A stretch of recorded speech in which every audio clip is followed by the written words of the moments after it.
हम लोग पढ़ रहे हैं क्लास 10 का साइंस का चैप्टर नंबर 2 अम्ल क्षार एवं लवण। कौन सा चैप्टर भैया? अम्ल क्षार एवं लवण। इस चैप्टर में हम लोगों ने अम्ल के बारे में बहुत अच्छे तरीके से पढ़ा है, जैसे कि अम्ल किसे कहते हैं, अम्ल का भौतिक गुणधर्म क्या होता है, और आगे हम लोगों ने यह देखा था कि अम्ल का दो प्रकार हम लोगों ने पढ़ा, एक प्रबल अम्ल और एक कौन सा, दुर्बल अम्ल। बाद में हम लोगों ने इस चैप्टर के अंदर पढ़ा, यानी कि अम्ल के अंदर हम लोगों ने पढ़ा कि अम्ल का रासायनिक गुणधर्म क्या क्या है, धातु के साथ कैसे अभिक्रिया करता है और क्या क्या प्रोडक्ट बनाता है, धातु ऑक्साइड के साथ कैसे अभिक्रिया करता है, धातु कार्बोनेट से कैसे अभिक्रिया करता है। इस चैप्टर में धीरे धीरे हम लोग क्या कर रहे हैं भैया, आगे की ओर चल रहा है। आज जो हम लोग पढ़ने वाले हैं, यानी कि अम्ल खत्म करने के बाद से हम लोग जो पढ़ने वाले हैं वो है क्षार, जिसको इंग्लिश में बेस कहा जाता है। क्या कहा जाता है? बेस कहा जाता है। तो हम लोग आज क्षार के बारे में पढ़ेंगे। क्या पढ़ेंगे? क्षार के बारे में पढ़ेंगे। तो सब कोई हेडिंग लगाएगा मेरे साथ साथ, क्षार। क्या भैया? क्षार। इसको इंग्लिश में कहा जाता है बेस। ठीक है ना, समझ में आ रहा है? अब बात ये हुई कि सर क्षार किसको कहते हैं। तो जैसे हम लोगों ने ये पढ़ा था कि किसी भी जलीय विलयन के अंदर अगर कोई पदार्थ H+ आयन देता है, यानी कि हाइड्रोजन आयन देता है, उसको हम लोग अम्ल कहते हैं। क्या कहते हैं? अम्ल कहते हैं। इसका भी परिभाषा कुछ उसी प्रकार से है, जैसे कि इसके अंदर हम लोग ये पढ़ेंगे, अगर कोई पदार्थ जलीय विलयन में OH- आयन देता है, कौन सा आयन? OH- आयन, यानी हाइड्रा ऑक्साइड आयन देता है, वे पदार्थ क्षार कहलाते हैं। क्या कहलाते हैं? क्षार कहलाते हैं। तो इसके अंदर हम लोग अगर लिखे तो पहला पॉइंट ये लिखेंगे, वे पदार्थ वे पदार्थ वे पदार्थ जो जलीय विलयन में, जो जलीय विलयन में OH- आयन देते हैं। क्या देते हैं? OH- आयन देते हैं। OH- आयन का क्या मतलब है भैया? Hydra oxide ion. कौन सा आयन? हाइड्रा ऑक्साइड आयन, यानी कि OH- आयन देते हैं देते हैं उन्हें क्षार कहा जाता है। क्या कहा जाता है? क्षार कहा जाता है। कहा जाता है। क्या इतनी बातें आप लोग समझ में आ रही है? यानी अगर कोई सा भी पदार्थ है जिसको जल में हम लोग घुलाएं, और घुलने के बाद से, मिलने के बाद से जब वो अपने से टूटेगा और टूट करके OH- आयन देगा, यानी कि हाइड्रा ऑक्साइड आयन देगा, वो पदार्थ क्या कहलाएगा? क्या कहलाएगा भैया? क्षार कहलाएगा। क्या कहलाएगा? क्षार कहलाएगा। क्या इतनी बातें आप लोग को समझ में आ रही है? अम्ल में हम लोग पढ़ाते हैं कि H+ आयन देगा। क्या देगा? H+ आयन देगा। लेकिन इसके अंदर हम लोग क्या पढ़ रहे हैं? OH- आयन देगा, और OH- आयन को हम लोग बोलते हैं हाइड्रा ऑक्साइड आयन। क्या कहा जाता है भैया? Hydra oxide ion. जैसे कि इसकी अगर एग्जाम्पल की हम लोग बात करें, एग्जाम्पल हम लोग लिख सकते हैं। पहला एग्जाम्पल NaOH। क्या भैया? NaOH, जिसका नाम है सोडियम हाइड्रा ऑक्साइड। क्या नाम है? Sodium hydra oxide, NaOH। अगर इसको हम पानी के अंदर डालें तो ये क्या देगा भैया? ये सोडियम और हाइड्रा ऑक्साइड जब अलग होंगे, ये अपने आप से टूट करके डिसोसिएट होकर ये Na+ और OH- दे देगा। देखिए ध्यान से देखिए, OH-। ठीक है ना। एक और अगर हम लोग बात करें तो हम लोग लिख सकते हैं KOH, और KOH का क्या नाम है भैया? Potassium hydra oxide. क्या नाम है? Potassium hydra oxide. जब हम लोग पोटेशियम हाइड्रा ऑक्साइड को जल के अंदर मिलाएंगे तो ये टूट जाएगा, डिसोसिएट हो जाएगा K+ और OH- क्या हो जाएगा भैया? OH- में।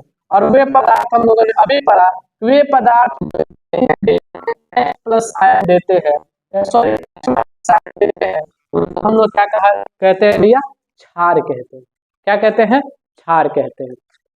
क्या इतनी बातें आप लोग को समझ में आ रही है? क्या इतनी बातें आप लोग को समझ में आ रही है? क्षार किसको कहते हैं?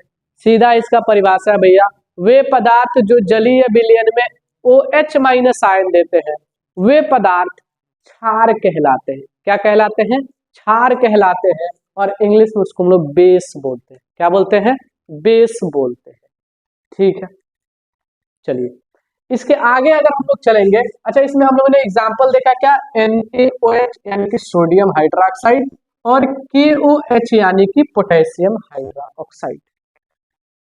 ठीक है, चलिए आगे अगर चले तो आगे चलने से पहले अगर इसकी भौतिक गुणधर्म की बात करें, यानी कि क्षार का भौतिक गुणधर्म, हम लोग को कैसे पता चलेगा, कैसे पता चलेगा कि हाँ भैया ये क्षार है? हर बार हम ये वाली रिएक्शन घर में तो करा नहीं सकते हैं, इसके लिए हमको लैब में जाना पड़ेगा। अगर किसी पदार्थ को जल के अंदर मिलाए और OH माइनस आयन देगा तो वो पदार्थ क्षार कहलाएगा। ये कंफर्म करने के लिए हमको लैब के अंदर जाना पड़ेगा। और हम चाह रहे हैं कि घर में हमारी चीजें जो उपस्थित है उससे ये पता चले इसके अंदर क्षार है कि अम्ल है। ये चीज हम लोग को पता चले, वो जानने का क्या तरीका है? कुछ ऐसा गुणधर्म है क्षार का जिसको हम घर पे पता लगा सकते हैं कि हाँ भैया ये क्षार है, हाँ भैया ये क्षार है। तो उसके लिए हम लोग हेडिंग लिखेंगे, क्षार का भौतिक गुणधर्म। क्षार का भौतिक गुणधर्म, गुणधर्म यानी कि फिजिकल प्रॉपर्टीज ऑफ बेस। क्षार का भौतिक गुणधर्म कैसे पता लगेगा, कैसे पता लगेगा बिना रिएक्शन कराए कि हाँ भैया ये क्षार है? जिस तरीके से हम लोगों ने अम्ल के अंदर उसका भौतिक गुणधर्म पढ़ा था, ठीक उसी प्रकार से इसके अंदर भी पढ़ेंगे। मैंने पहले इस चैप्टर के अंदर बताया दिया है कि जो जो अम्ल को अच्छे तरीके से पढ़ लेगा उसको क्षार अपने आप ही आ जाएगा। क्या हो जाएगा? अपने आप ही आ जाएगा। तो चलिए इसके अंदर पहला पॉइंट हम लोग लिखेंगे। क्या लिखेंगे? पहला पॉइंट ये कि यह ना लेकर के हम लिखेंगे ये स्वाद में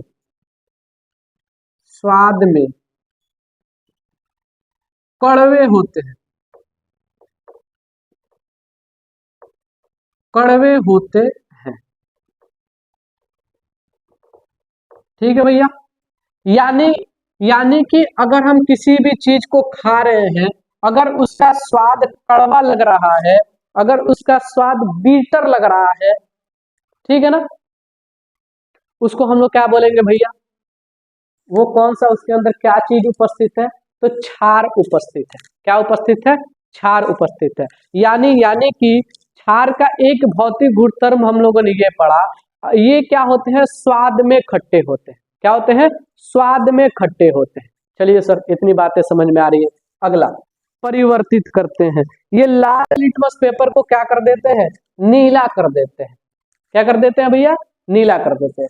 यह लाल लिटमस पेपर को नीला कर देता है। यानी कि अगर कहीं पे लाल लिटमस पेपर है, अगर उसके ऊपर हम क्षार को डालते हैं तो वो क्या हो जाता है? नीले रंग में परिवर्तित हो जाता है। जिससे ये पता चलता है कि ये जो पदार्थ हम लोगों ने डाला वो क्या है भैया? क्षार है। क्या है? क्षार है। चलिए अगला गुणधर्म, यह सुचालक होते हैं। यह विद्युत धारा के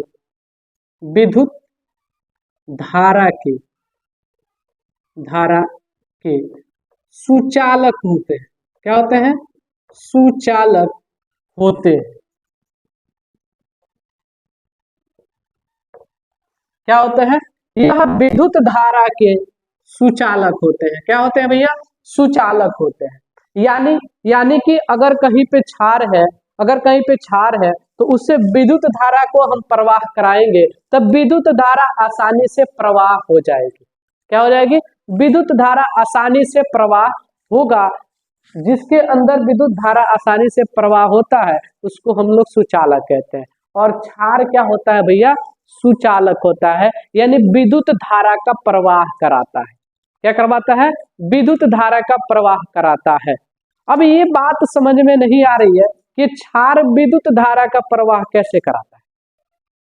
चलिए इसको समझते हैं। तो ये हम लोगों ने अभी पढ़ा कि यदि किसी क्षार को जल के अंदर मिलाते हैं तो वो टूट जाता है, आयनों में टूटता है। ये ध्यान से देखिए, अगर एग्जांपल की बात करें, NaOH को हम पानी में डालेंगे तो सोडियम प्लस और OH माइनस आयंस में टूटेगा। क्या होगा? सोडियम प्लस और OH माइनस आयंस में टूटेगा, और जहां पर आयंस उपस्थित होगा, जहां पर आयंस उपस्थित होगा वहां पे विद्युत धारा का प्रवाह होगा। क्या होगा? जहां पर भी आयंस उपस्थित होगा वहां पे विद्युत धारा का प्रवाह होगा। तो विद्युत धारा क्षार के अंदर से प्रवाह इसीलिए हो रहा है क्योंकि क्षार के अंदर क्या है भैया? आयंस उपस्थित होते हैं। क्या होते हैं? आयंस उपस्थित होते हैं। क्या इतनी चीजें आप लोगों को क्लियर है? किसी कोई दिक्कत? चलिए आगे चलते हैं। इतना पढ़ने के बाद से हम आगे पढ़ने वाले हैं अब क्षार का प्रकार। क्षार का प्रकार क्या पढ़ने वाले हैं भैया? क्षार का प्रकार। क्षार का प्रकार यानी कि टाइप्स ऑफ बेस। क्षार कितने प्रकार के होते हैं? तो यहाँ पे हम लोग दो पढ़ने वाले हैं। एक पहला पढ़ने वाले हैं, वो पढ़ने वाले हैं प्रबल क्षार। प्रबल क्षार। और एक जो दूसरा पढ़ने वाले हैं वो क्या पढ़ने वाले हैं भैया? वो पढ़ने वाले हैं दुर्बल क्षार। कौन सा क्षार भैया? तो दुर्बल क्षार। ठीक है, चलिए दो पढ़ने वाले, एक प्रबल क्षार और एक कौन सा पढ़ने वाले भैया? दुर्बल क्षार। प्रबल का मतलब स्ट्रॉन्ग बेस और दुर्बल का मतलब वीक बेस। ठीक है ना? चलिए प्रबल क्षार के अंदर हम लोग क्या पढ़ेंगे? प्रबल क्षार के अंदर, इसके अंदर पढ़ेंगे वह क्षार जो जलीय विलयन में कम मात्रा में OH माइनस आयन देते हैं, सॉरी जो अधिक मात्रा में OH माइनस आयन देते हैं वह प्रबल क्षार कहलाते हैं। क्या कहलाते हैं? वह प्रबल क्षार कहलाते हैं। यानी अगर किसी क्षार को हम जल के अंदर मिलाएं और मिलाने के बाद से अधिक मात्रा में OH माइनस आयन हम लोगों को मिले, उसको हम लोग क्या कहेंगे भैया? प्रबल क्षार कहेंगे। कौन सा क्षार कहेंगे? तो प्रबल क्षार कहेंगे। तो क्या यहाँ पे हम लोग लिख सकते हैं कि जलीय विलयन में, जलीय विलयन में, जलीय विलयन में, जलीय विलयन में अधिक मात्रा में, अधिक मात्रा में, मात्रा में OH माइनस आयन देते हैं, OH माइनस आयन देते हैं। क्या करते हैं? अधिक मात्रा में, ध्यान रखिएगा, अधिक मात्रा में OH माइनस आयन देते हैं। क्या करते हैं? अधिक मात्रा में OH माइनस आयन देते हैं। प्रबल क्षार वो होते हैं जलीय विलयन के अंदर अधिक मात्रा में क्या करते हैं भैया? OH माइनस आयन देते हैं। वह क्षार प्रबल क्षार कहलाते हैं। जैसे कि एग्जाम्पल, एग्जाम्पल, एग्जाम्पल, एग्जाम्पल में हो जाएगा भैया NaOH। क्या होगा? NaOH और इसका नाम होता है सोडियम हाइड्रा ऑक्साइड। क्या नाम है भैया? Sodium hydra oxide. ठीक है, चलिए NaOH का पूरा नाम क्या है भैया? Sodium hydra oxide. और सोडियम हाइड्रा ऑक्साइड एक प्रबल क्षार है। क्या है? एक प्रबल क्षार है। चलिए और एग्जाम्पल की अगर हम लोग बात करें तो एक और एग्जाम्पल की बात हम लोग यहीं पे कर लेते हैं, KOH। कौन सा भैया? KOH। और KOH का पूरा नाम है potassium hydra oxide. Potassium, potassium hydra oxide. ठीक है भैया, एक हम लोगों ने पढ़ा NaOH यानी कि सोडियम हाइड्रा ऑक्साइड, और एक हम लोगों ने पढ़ा पोटेशियम हाइड्रा ऑक्साइड।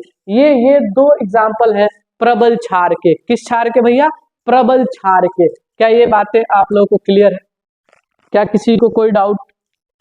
किसी को भी अगर कोई डाउट हो तो आप लोग क्या कर सकते हैं भैया, बता सकते हैं। इसके अंदर एक और हम लोग एग्जाम्पल याद कर सकते हैं, कैल्शियम हाइड्रोक्साइड का, CaOH का होल ट्वाइस, और इस भाई साहब का नाम है कैल्शियम। क्या नाम है भैया? कैल्शियम। Ca से कैल्शियम और OH से हाइड्रा ऑक्साइड। ठीक है सर, इतनी बातें समझ में आ रही है। चलिए हम लोगों ने 3 एग्जाम्पल पढ़ा किस चीज का, प्रबल क्षार का, यानी कि सोडियम हाइड्रोक्साइड, पोटेशियम हाइड्रोक्साइड, और कौन सा sir, calcium hydroxide, calcium hydroxide. चलिए इतनी बातें समझ में आ रही है। अगला इसके अंदर पढ़ने वाले हैं, इसके अंदर पढ़ेंगे क्या कि दुर्बल क्षार वो होते हैं जो जलीय विलयन में, कहां पर भैया, जलीय विलयन में, जलीय विलयन में कम मात्रा में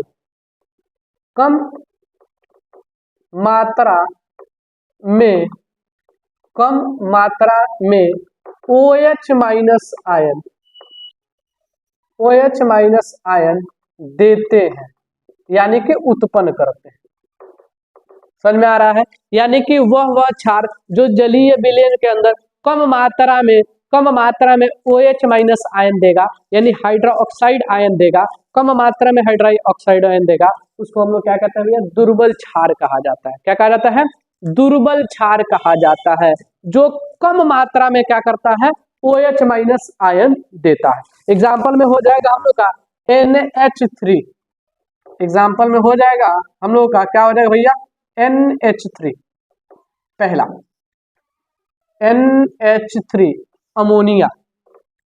अच्छा, ये आप लोग ने समझ में आ रहा होगा, NH3 में OH तो दे नहीं रहा है, फिर भी NH3 क्षार है।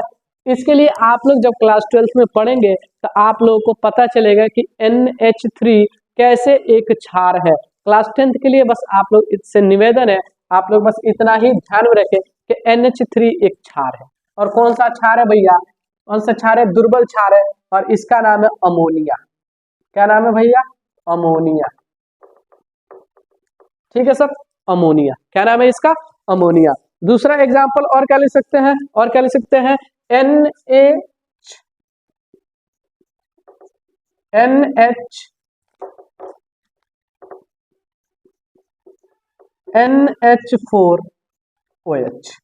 ठीक है सर, ये 2 चीजें क्या आप लोग को याद रहेगा, ये 2 चीजें आप लोग याद रखेंगे कि वो क्या होते हैं भैया, कि जो जलीय विलयन में कम मात्रा में OH माइनस आयन देते हैं, उनको हम लोग क्या कहते हैं सर, उनको हम लोग कहते हैं क्या, उसको हम लोग कहते हैं दुर्बल क्षार।